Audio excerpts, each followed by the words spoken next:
Hello friends, कैसे हैं आप। दोस्तों, जब भी दुनिया में प्रेम की मिसाल दी जाती है तो सबसे पहले श्री कृष्ण राधा के प्रेम की मिसाल सामने आती है। कृष्ण राधा के प्रेम को परमात्मा तथा जीवात्मा का मिलन कहा जाता है। वे बचपन में ही एक दूसरे से परिचित थे। जब श्री कृष्ण 8 साल के थे तभी उन्होंने राधा से अपनी मित्रता बना ली। वे श्री कृष्ण के दैवीय गुणों से परिचित थी। वे मन ही मन उन्हें बचपन से प्रेम करने लगी थी। भले ही वे एक दूसरे के ना हो सके, कभी उनका मिलन नहीं हो पाया, लेकिन फिर भी एक दूसरे के साथ ही हमेशा उनका नाम लिया गया। कृष्ण जन्म, राधा जन्म, उनकी रास लीलाओं तथा दोस्ती की कहानियाँ तो काफ़ी प्रचलित हैं। लेकिन दोस्तों, क्या आप जानते हैं कि राधा की मृत्यु कैसे हुई? उनकी प्रेम कहानी कैसे अधूरी रह गई थी? तो आइए आज इस वीडियो में हम इसके बारे में जानते हैं। क्या राधा काल्पनिक थी? कई लोग ऐसा कहते हैं कि राधा काल्पनिक थी। कारण यह है कि भागवत में केवल दशम स्कंद में ही जब महारास का वर्णन हो रहा था, वहीं एक जगह राधा के बारे में बताया गया है। ऐसा भी कहा जाता है कि श्री कृष्ण की 64 कलाएँ ही उनकी गोपियाँ थीं और राधा उनकी महाशक्ति थी, जिसने स्त्री का रूप ले लिया था। और राधा और कृष्ण के प्रेम का असली वर्णन मिलता है गर्ग संहिता में, जिसके रचयिता गर्गा मुनि थे, जो कि यदुवंशियों के कुल गुरु थे। दोस्तों, कहा जाता है कि श्री कृष्ण को राधा तथा बांसुरी, ये दोनों चीज़ें बहुत पसंद थी। यह श्री कृष्ण जी की बांसुरी की धुन ही थी जो कि राधा को कृष्ण की तरफ खींचे लाती थी। श्री कृष्ण जी के जितने भी चित्रण मिलते हैं उनमें बांसुरी का चित्र जरूर मिलता है। बांसुरी श्री कृष्ण और राधा के प्रेम का प्रतीक थी। राधा श्री कृष्ण से जब तब जुदा हुई जब कंस ने श्री कृष्ण और बलराम को मथुरा बुलाया था। मथुरा जाने से पहले श्री कृष्ण राधा से मिले थे और श्री कृष्ण के चेहरे के भावों को राधा भली भांति पढ़ लेती थी। श्री कृष्ण अनमने से राधा को अलविदा कहकर चले गए। श्री कृष्ण जी राधा से वापस आने का वायदा करके चले गए थे, लेकिन वे वापस नहीं लौट पाए। मथुरा में उनका विवाह रुक्मिणी से हो गया। रुक्मिणी भी श्री कृष्ण को पाने के लिए बहुत प्रयत्न किए।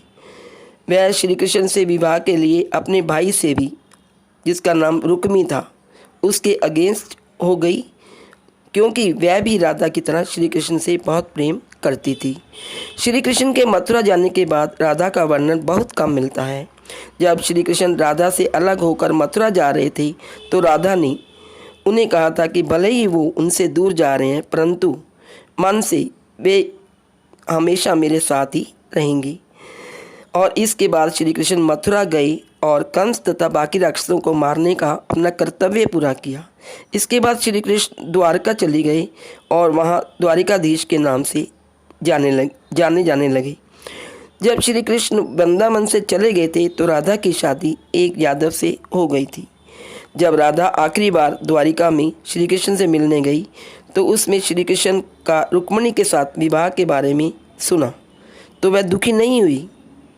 उधर जब श्री कृष्ण ने राधा को देखा तो वह बहुत प्रसन्न हुए और सांकेतिक भाषा में एक दूसरे से प्यार से देखने लगे और बातें करने लगे।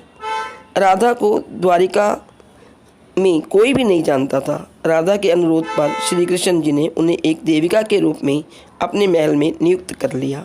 राधा पूरा दिन महल में रहती और कभी कभी वह श्री कृष्ण के दर्शन भी कर लेती, परंतु राधा को महल में श्री कृष्ण के साथ पहले जैसा प्यार नहीं मिला। इसलिए राधा ने श्री कृष्ण से दूर जाने का निश्चय कर लिया और सोचा कि वह दूर जाकर फिर श्री कृष्ण से गहरा आत्मीय संबंध स्थापित कर पाएगी। उन्हें नहीं पता था कि वह कहाँ जा रही है। धीरे धीरे वह अकेली हो गई और अपने आप को कमज़ोर महसूस करने लगी। श्री कृष्ण जी ये सब जानते थे। एक बार वह राधा जी की याद करने पर उनके पास गए और उन्होंने राधा से कहा कि तुम मुझसे जो मांगना चाहती हो वो मांगो, तो राधा ने मना कर दिया। श्री कृष्ण ने दोबारा अनुरोध किया तो राधा ने कहा कि वह एक बार उनको बांसुरी बजाते हुए देखना चाहती है। श्री कृष्ण जी ने तुरंत बांसुरी ली और वे बजाने लगी। श्री कृष्ण ने तब तक बांसुरी बजाई जब तक कि राधा उनकी बांसुरी की धुन में विलीन नहीं हो गई। इस प्रकार राधा ने बांसुरी सुनते सुनते अपना शरीर त्याग दिया।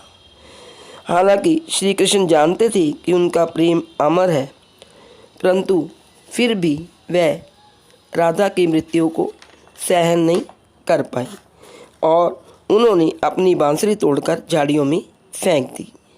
ऐसा कहा जाता है मित्रों कि उसके बाद जीवन भर श्री कृष्ण ने कभी बांसुरी नहीं बजाई। तो इस प्रकार राधा ने कन्हैया की बांसुरी की धुन में ही अपने आप को विलीन कर लिया और अपना शरीर त्याग दिया। तो दोस्तों, आपको हमारी यह वीडियो कैसी लगी कमेंट बॉक्स में राधे राधे लिखकर ज़रूर बताएं। Please like, share and subscribe. Radhe Radhe.